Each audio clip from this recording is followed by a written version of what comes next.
The vast majority of games are played with a strict goal in mind, whether it's saving a princess, killing a god, or, getting upset at other people. You would usually enter a game expecting to achieve something. Obviously, this doesn't apply to every single game.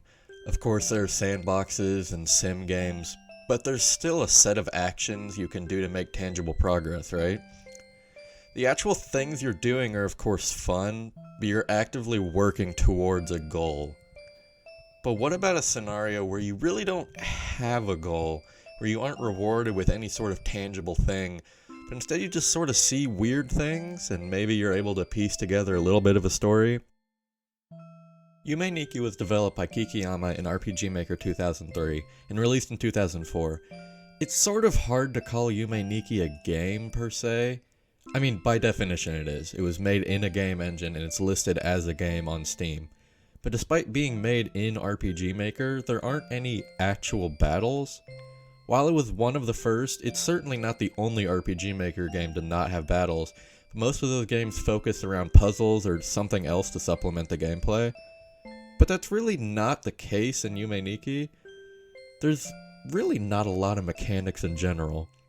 Comparing it to your standard RPG menu, there's a ton of tabs with equipment, party members, stats. A tab does save. But with Yume Nikki, there's a couple things missing. There's really just effects, which I'll talk about later, and quitting the game. But even though it doesn't look like much, there's a lot to Yume Nikki just under the surface. As we enter the game, there's a brief tutorial screen, and then we're dropped into the bedroom. We can tell from the menu that this girl is named Madatsuki, but that's pretty much all the context we get. If we try to leave the room, Madatsuki just shakes her head no, so for some reason she doesn't want to leave. There's a balcony with nothing actually on it, a notebook to save the game, and a Famicom which is definitely interactable. I wouldn't call this a highlight of the game. The tutorial mentioned entering the dream world and collecting effects, so I guess that's all that's left to try. After going to bed, Madatsuki appears on the balcony, and after leaving through the door that was previously unpassable, she enters the Nexus. I love the Nexus. It simultaneously fills you with a sense of safety and apprehension. There's nothing dangerous about the Nexus, and it starts to become a sort of safe space from the horrors farther into the dream world. But at the same time, it just feels like a completely empty void. There's not even any music, it's just Madatsuki, the doors, and your own thoughts of what could possibly be behind them. Upon entering one of the 12 doors, you'll find a different world for each one. The initial 12 available to you are the Number World, the Neon World, the Shield Folk World, the Candle World, the Eyeball World, the Graffiti World, the Mural World, the Snow World, the Dark World, the Puddle World, the Block World, and the Forest World. This may seem overwhelming, and that's because it really is, but these areas all branch off into their own subsections, interlinking and leading to dead ends, and some of them even have one of the 24 effects for you to find. These effects include a variety of transformations that Madatsuki can take on. There's a cat one, a frog, nice little head and scarf. The vast majority of the 24 effects are mostly cosmetic. The bike makes you move faster. That's the best one. Use that for the entire game. The lantern lights dark areas, and the knife lets you stab things. We can talk about that later. There are a choice few instances where other effects will cause events to trigger, but those are the main 3 effects with actual practical uses. You may be going through your own logic thinking, there's 24 effects and 12 doors, so there must be 2 behind each door. No, not really. Say you want to get the frog effect. So, couple of the worlds, right? There's a forest world, the dense woods, the dark woods. Logically, it would be one of these, right? Sure enough, the frog effect is in the forest world. That tracks, frogs live in forests. But the forest world doesn't lead to the dense woods, or the dark woods. It leads to the face carpet plaza, which looks like this, by the way. Then it leads to hell, which we can also talk about later. Instead, you have to go to the puddle world first, then you can go to the dense woods. But of course, that doesn't lead to the dark woods. Instead, you find a dead guy on the street, but hey, you get the stoplight effect, so that's cool. He's probably fine. Then you can end up on the Infinite Highway, which is lined with these. The Infinite Road is, infinite, unless you backtrack the way you came, which somehow leads to a different part of the woods. Now we can head down this hole, which is definitely weird, and I don't know if I'd enter that myself, but if you keep going, we eventually get to this thing. When I first found this, it genuinely startled me because look at this thing. Why is it here? It just stands there looking at you, rattling away. This creature is known as the Thing with the Quivering Jaw. Pretty apt description. And yeah, it doesn't do anything. There's no cutscene or effect or anything. And I really like it. Just the experience of seeing all these surreal things and trying to delve deeper and deeper to see what else is in there. Most games would be afraid to put in completely useless little fun things, if you can call this thing fun. But I think it's great that this is just, there's no purpose. He's just here, he's looking at you. You don't know why, but he's a fun guy. Now up until this point, this video has pretty much just been, whoa, look at this game, isn't it weird? Whoever made this game must have been on drugs, am I right? You know, the best kind of game discussion that totally provokes intricate thought and analysis of things. But there's a lot more to this game than just a PowerPoint of weird looking things to look at. All of this of course takes place within Madotsuki's dreams. The nonsensical layout and weird things everywhere should make that clear enough. Everything that you find and experience within Yume Nikki is representative of some part of Madotsuki's subconscious. This turns the entire game into an incredibly interesting sort of case study. If she's dreaming about all of this stuff, what sort of person is Madotsuki? We know that she doesn't want to go outside for whatever reason. Now, I'm not really able to make sense of everything, like this thing. I don't know how this reflects on Madotsuki as a person, but there are a lot of things throughout the dream world that I think could be representative of who Madotsuki is and why she's shut herself in. But first, I want to highlight some of the more interesting areas that can be found deeper within the dream world. Within the mural world, there's a manhole that leads to the sewers. Within, there's an effect and a few interesting NPCs, but I think the main highlight are these weird drawings found within a deeper hallway. When you interact with these holes in the wall, one of 9 images will flash on screen. They're all these gross amalgamations of limbs and have fluid dripping out of them, except this one. He's kinda just ballin'. Hey, I got a Glock in my Rari. It's interesting to me how these drawings are hidden away deep within the sewers. Makes me think that these sort of images are something that Madotsuki wants to keep hidden away and doesn't want to think about. Whether she drew them or not, it doesn't seem like she wants to think about them at all. Now, when you're exploring the dream world, the only actively hostile beings are the Turinigan. In Japanese, their name essentially means bird people, which is what they are, so the name makes sense. Most Turinigan start out in a docile state, but if they're stabbed by the knife effect, they enter a lunatic state and will begin chasing Madotsuki. If they catch her, they don't kill her, because it's just not how the game works, but Madotsuki will be transported to an enclosed area, and the only way to escape is to wake up from the dream by pinching your cheek with the 9 key. Some Turinigan start out in a lunatic state, but most of them are only hostile when they're attacked first. One of the closed off areas they can send you to is a sectioned off area of hell, which is, well, hell. Hell can be accessed from several areas and left through several exits. It's a massive maze with Turinigan strewn throughout, and it's pretty difficult to navigate. Here you can see footage of me idling while I looked up a map on my phone. You may think that doing this defeats the entire purpose of the area, and you aren't entirely wrong, but just look at this. In this footage, I was right next to this vending machine, right? So from here, if you zoom out a little bit, this is the full map of hell. I think I'm good. If you couldn't guess already, hell is the only major area that I don't really like. From hell, you can reach the train car.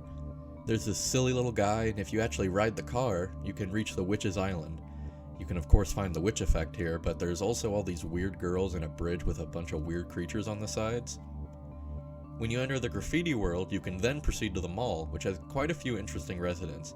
There's O-Man in the same room as the flute effect, E-Man, this silly little guy that just sort of falls over. There's not a ton of interesting things, but all throughout the area are these weird little NPCs that you can't actually do much with and just sort of shuffle around. You can reach the wilderness from the dark world, and it's the biggest area in the entire game. There's a lot of interesting things around here, but it can be sort of difficult to navigate since almost everything looks exactly the same. There's a group of unreachable Turinigan having a party. You can't interact with them, but they're just sort of chilling with their music. Farther to the north, there's this massive staircase that leads to the Sky Garden. There's also these guys falling over there, but there's not much Matsutsuki can do to help them. Finally, there's the Barracks Settlement, which leads to the first of the Famicom worlds. Obviously, this is a huge art style shift, and there's even sprites for each of Matsutsuki's effect, which is a really nice little detail that I appreciate. But hey, I've certainly had a lot of dreams that take place within video games, so I guess it's not that much of a stretch for Matsutsuki to have one as well. When entering the dream world, there's a random chance that this face in the numbers world will be different, and if you stab it with the knife effect, an entryway will open. This leads to a long stairway with Kyuku-kun. I love this guy. People think he's supposed to be creepy or phallic or whatever, but like, look at him, man. He's got a big smile. It's not like he's dangerous or anything. Kyuku-kun is great, and I'm glad he's so popular for fan art. Past this is a door identical to the one in Matsutsuki's room, and beyond it is Face.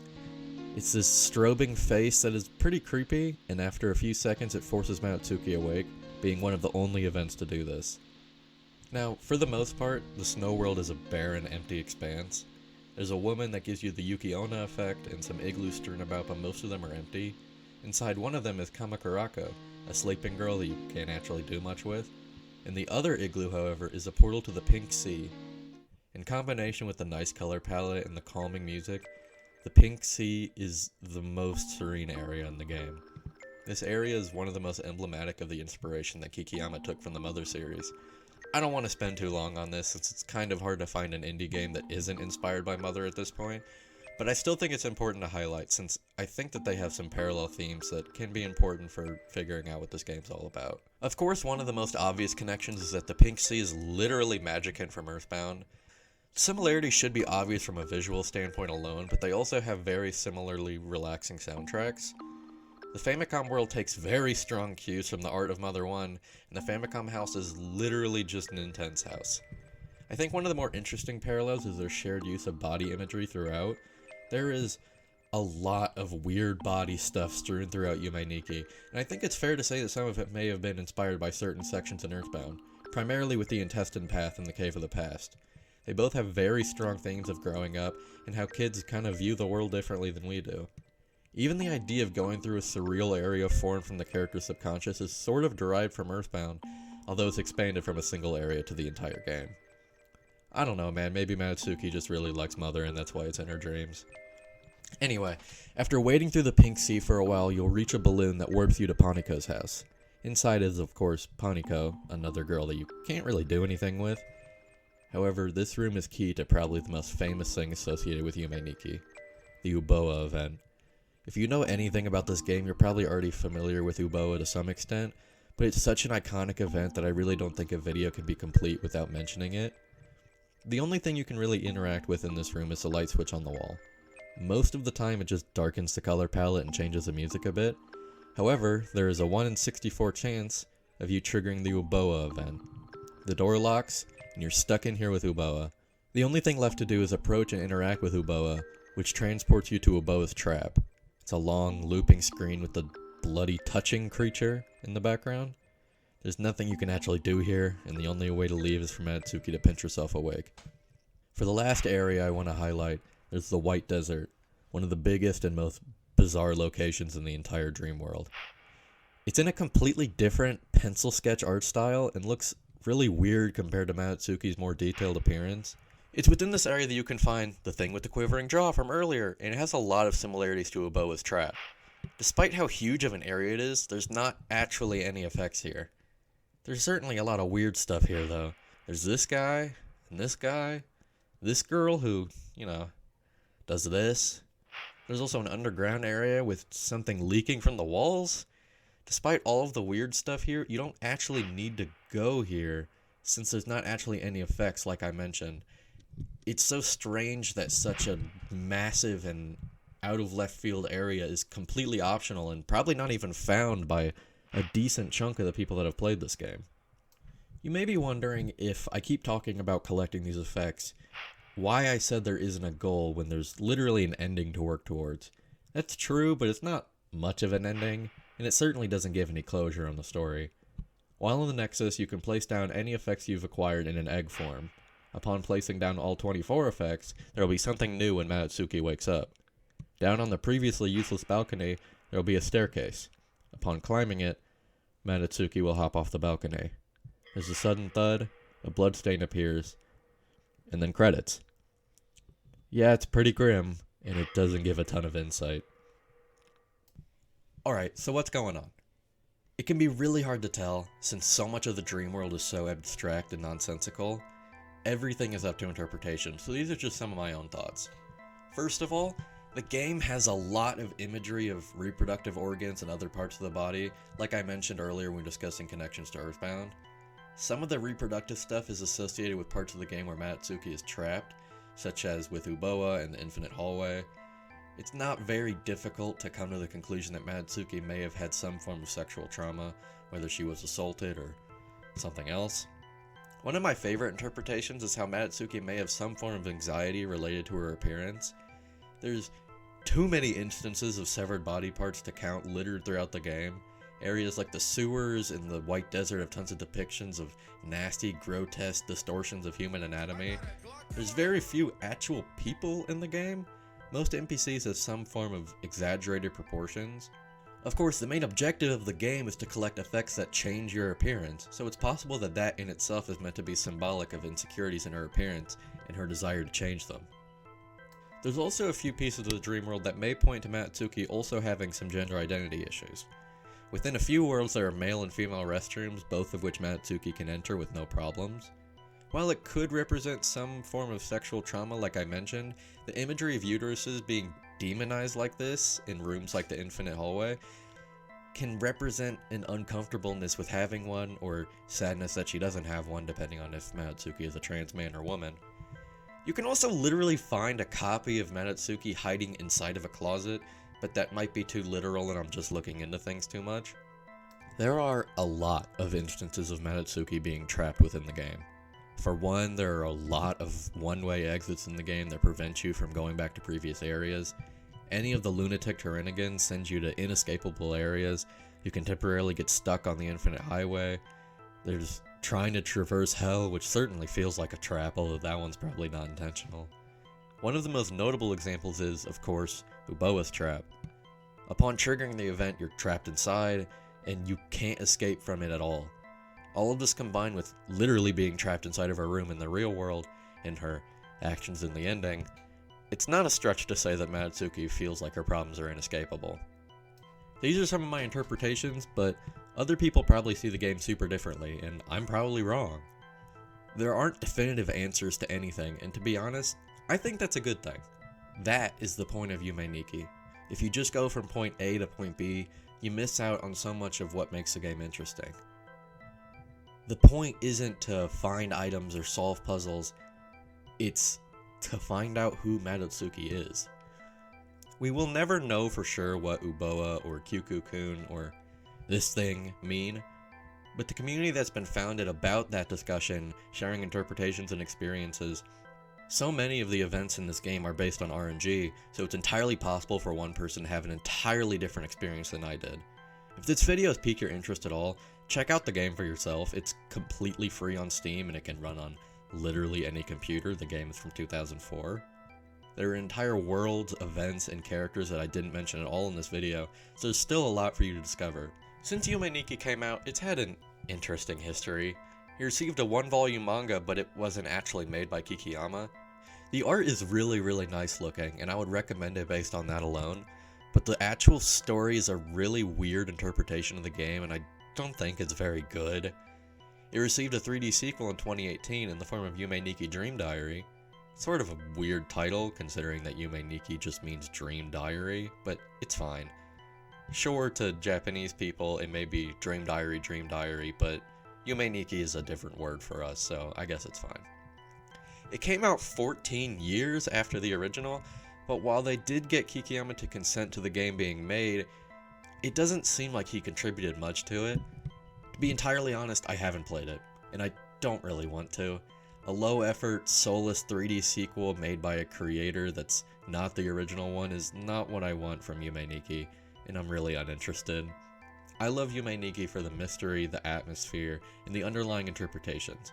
This isn't that, and I don't think we're ever going to get another game with the same soul as the original Yume Nikki. Well, Not in any official capacity, anyway.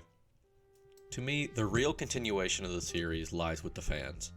It's one of those niche RPG Maker games with a cult fan base, and they've created so many incredible pieces of media out of their love for the game.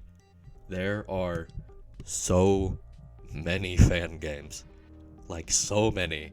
There's Yume Nikki, .flow, Yume Nikki, LCDDEM, and so many more.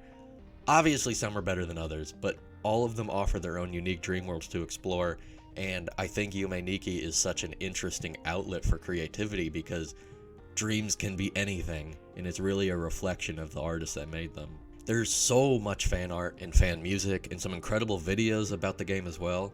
If you're interested in learning any more about the Sided community, I can't recommend enough that you check out Sagan Hawk's video on the original, as well as Nitro Red's various videos on some fan games. This one little game has spawned so much great media and inspired so much more. Uboa even managed to make it into Undertale into some form, and that's pretty insane considering how popular that game is.